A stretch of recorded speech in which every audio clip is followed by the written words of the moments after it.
each whale is, but did you know that there are even bigger differences in the wild? In fact, would you be surprised if I told you that there are different kinds of killer whales? Yeah, scientists refer to them as ecotypes. They live in different habitats, they have different body types, and they even pursue different types of food. And although killer whale ecotypes are different, they're also considered members of one single species, or Sinus orca. So one of those questions that we get asked all the time is, how big does a killer whale grow to be? Well, that would depend on what ecotype you're talking about. Is this killer whale a 16-foot female from Iceland or a 30-foot male from Antarctica? Let's take a closer look. The remarkable thing about killer whales, no matter what, from the Arctic to the Antarctic, and literally everywhere in between, they are found in so many different habitats and depend on such a variety of marine life for survival that killer whales are more intertwined with the fate of our ocean than any other marine animal. Truly, these awesome animals are the living symbol of our ocean, representing so much more than their own species. One more time, ladies and gentlemen, let's hear it for our killer whales.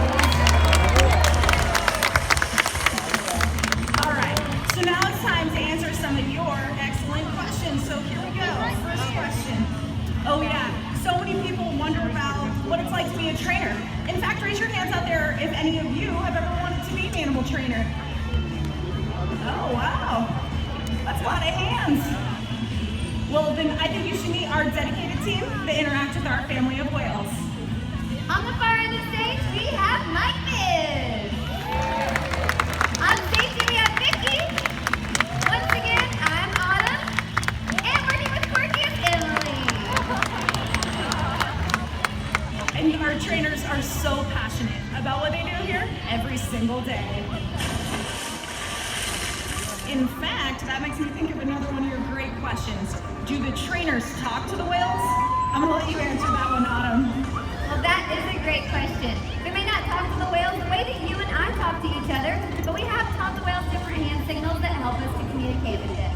Our ongoing communication is an important part of developing the strong relationship that we have with these whales. And because of this connection, one of the things we're able to do is answer important questions through research. Here at SeaWorld, we have a unique opportunity to conduct research about killer whales, asking important questions that can only be answered in a setting like this. So much of what we learn here is being used to help killer whales in the wild. Of course, there are other questions that can only be explored by studying whales in the ocean. By exploring questions both at SeaWorld and in the wild, our combined research gives all of us a better understanding of killer whales and the places they live. And that's what I call working together. Research flowing in both directions, from our park to the wild and back again. That way, everyone benefits. All right, time for another question, and perfect because this individual wonders why whales jump. Well, I just happen to have that emoji. Look.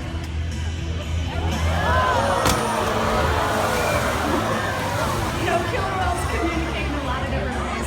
Sometimes they vocalize, and sometimes they use their bodies.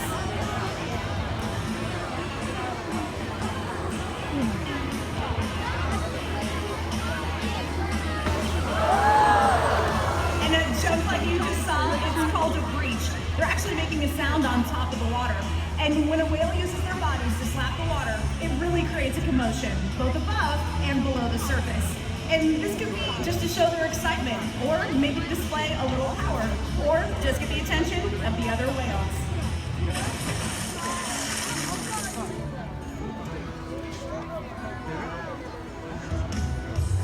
Oh yeah, so some of you might have heard of our Autumn mention our youngest killer whale, Amaya. And our SeaWorld social media fans actually helped us name her.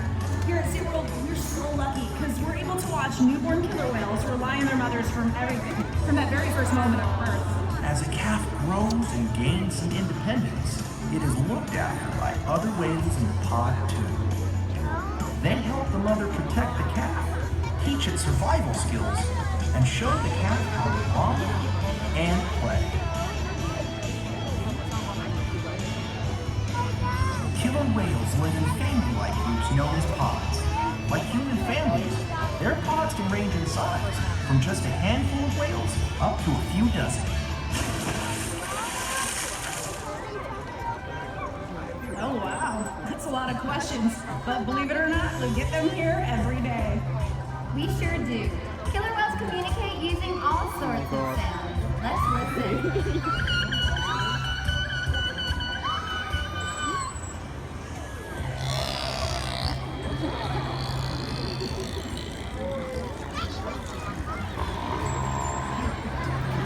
Each kind of whale, each pod, has their own dialect, their own unique set of calls. But don't forget, they also use body language. Yeah, sometimes they blow bubbles or bump into each other, or even scratch each other with their teeth, causing something called rake marks. And those are the multi-line marks that you might see on the skin of killer whales and dolphins. It's just one of the ways that they display dominance over each other during social interaction, both in the wild and here at SeaWorld. So we just heard how killer whales communicate with each other, right? But do you guys know how we communicate with them? We use signals. And here at SeaWorld, we really do communicate with our whales, and we want those future generations to be able to do the same. All right, guys, up next is my favorite part of the show. We have some new special friends down at the glass that are going to show us how we communicate with the whales using signals just a little bit more. So Shamu, stay and give a big warm welcome to Colton and Nadia. Now, Colton is going to be interacting with trainer Mike and Ika. And Nadia is going to be interacting with trainer Emily and our whale Corky. So it looks like they're learning some hand signals here. Oh, Ike's over there razzle-dazzling. Look at that dance. That's amazing. And Corky gave a big tail fluke wave to Nadia. Uh-oh, Colton. I think that was a pretty wet signal there. You're getting splashed. And Corky's going to show off that hula dance over there for Nadia. Well, these volunteers did such an amazing job. We want to give you this whale tail necklace in honor of meeting both Corky and Ike today. Ladies, did they do a great job? Give them one more round of applause.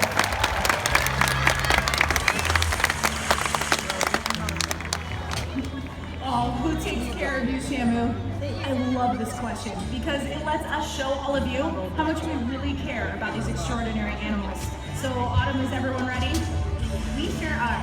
You know, the training you see here today actually allows us to take care of our whales. They participate in their own health care. Now, we're going to show you some of those behaviors right now. As you can see, Mike and Emily have asked both Ike and Corky into a tail fluke present.